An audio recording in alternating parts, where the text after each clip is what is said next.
नमस्कार, आशा कुकिंगमध्ये तुमचं सर्वांचं स्वागत आहे. मी आज लसूण शेव बनवणार आहे. इथं मी 10-12 पाकळ्या घेतल्या आहे लसणाच्या आणि त्यात मी थोडे ओवा घातले आहेत.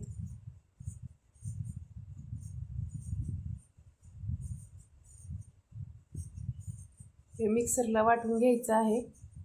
थोडे जिरे पण टाकायचे आहेत. मिक्सरला बारीक करून घ्यायचं. बारीक करून घेतला आहे. थोडंसं पाणी टाकून फिरवून घ्यायचं आहे.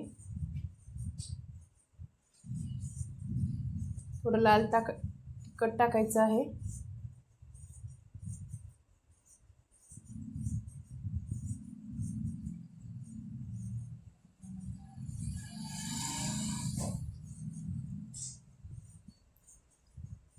एका गाळणीच्या साहाय्यानं शोधून घ्यायचं आहे हे सर्व पाणी पेस्ट,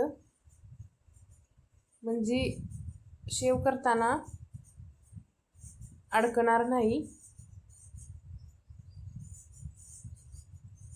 सर्व पाणी शोधून घेतलं आहे हे पेस्ट.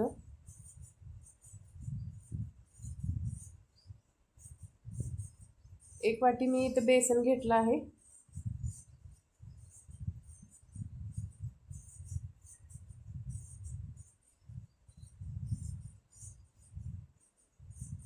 आणखीन अर्धी वाटी टाकली आहे त्याच्यातच बेसन. 1.5 वाटी झालं आहे बेसन.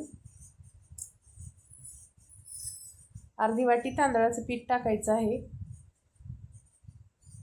म्हणजे सेव आपले कुरकुरीत होतील. तांदळाच्या पिठानं कुरकुरीत होते सेव. तेलाचं मोहन टाकायचं नाही. तांदळाचं पीठ टाकल्यामुळे तेलाचं मोहन टाकायचं नाही, कुरकुरीत होते शेव. थोडीशी हळद टाकायचं.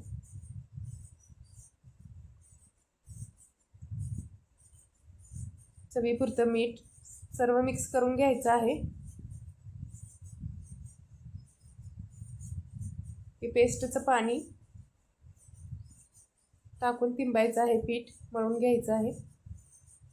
लागल तसं पाणी टाकून घ्यायचं आहे पिठामध्ये.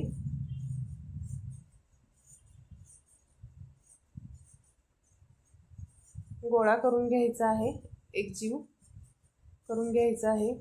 आणि पीठ घट्ट पण करायचं नाही आणि जास्त पातळ पण करायचं नाही. जसं शेवला करताना तसं करायचं.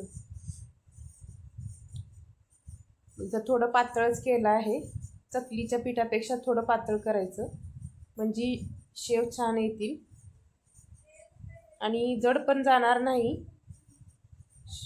शेवगामध्ये दाबताना. तांदळाचं पीठ घातलं आहे, कुरकुरीत होतात शेव. तेल चांगलं गरम झालं आहे कढईमध्ये. आता शेव पाडून घेऊया. गोल गोल करायचं आहे शेव. मंद आचेवर तळून घ्यायचं आहे.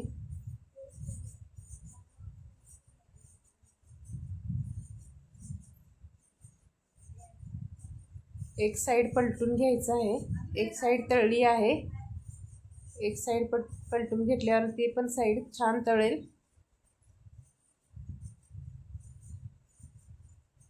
आता दुसरा पण शेव तळली आहे मी, बघा.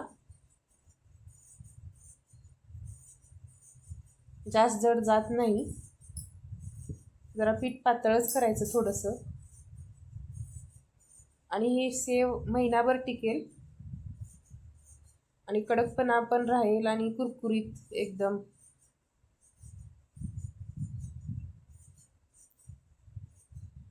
एका ताटामध्ये काढून घ्यायचं आहे. सर्व शेव मी तळून घेतला आहे. एक 4-5 झाले आहेत तेडे शेवाचे आणि कुरकुरीत झाले आहेत. शेव कच्चा नाही ठेवायचा, नाहीतर मऊ पडू शकतो नंतरनं. असं तुम्ही नक्की करून बघा तुम्ही पण. व्हिडिओ आवडला असेल तर लाईक करा, कमेंट करा. नवीन असाल तर सबस्क्राईब करा.